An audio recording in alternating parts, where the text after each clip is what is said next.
జగిత్యాల జిల్లా రాయికల్ పట్టణంలోని 10వ వార్డులో గల విద్యుత్ స్తంభం ప్రమాదకరంగా మారింది. మంచినీటి పైప్లైన్ కోసం జేసీబీతో తవ్వకాలు జరుపుతుండగా విద్యుత్ స్తంభం విరిగిపోయింది. గతంలో ఏర్పాటు చేసిన స్తంభం డ్రైనేజీ మధ్యలో ఉండడంతో స్థానికులు ఎప్పటినుంచో ఇబ్బందులు పడుతున్నారు. తాజాగా పైప్లైన్ కోసం ఇష్టారాజ్యంగా తవ్వకాలు జరపడంతో స్తంభం విరిగిపోయి ప్రమాదకరంగా మారింది. మరోవైపు జేసీబీతో తవ్వకాలు జరపడం వల్ల డ్రైనేజీ కూలిపోయింది. డ్రైనేజీకి మరమ్మతులు చేయించాలని, విరిగిన స్తంభం ఎప్పుడైనా కూలిపోతుందేమోనని స్థానికులు ఆవేదన వ్యక్తం చేస్తున్నారు. సంబంధిత కాంట్రాక్టర్, విద్యుత్ శాఖ అధికారులు తక్షణమే స్పందించి కొత్త స్తంభం ఏర్పాటు చేసి ప్రమాదాన్ని నివారించాలని ప్రజలు డిమాండ్ చేస్తున్నారు.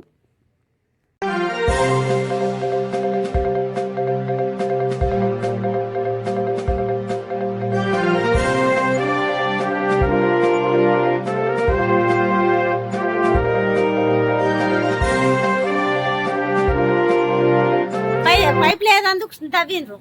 తవ్వినప్పుడు స్తంభం విరిగింది. మళ్ళీ వచ్చి చూసిపోతలేరు, ఎత్తలేరు.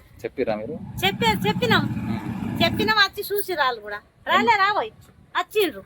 మళ్ళా రావద్దా మెయిన్ వైర్లే అవి వాళ్ళ మీద పడితే ఎట్లా? మొత్తం మోరి ఖరాబ్ అయింది. మొత్తం బండలు పడ్డాయి, మట్టి పడ్డది. వాళ్ళు వచ్చి మోరి సాఫ్ చేస్తలేరు. మొత్తం మోర్లు లాగినాయి. అవి పైపులు ఎత్తమని తవ్విండ్రు. ఇప్పుడు వచ్చి స్తంభం అదే వాళ్ళ మీద పడితే ఎట్లా?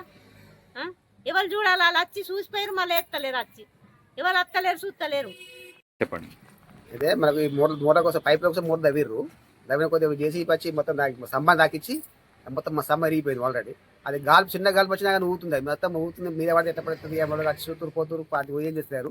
దాని సంగతి ఏదో మనం తెలుసుకుంటే మంచి కూడా చేస్తే మంచి కూడా మాకు ఏం కాకముందు, ఏ ప్రమాదం కాకముందు చేసి బాగుంటుంది అని గురించి మేము అనుకుంటున్నాం.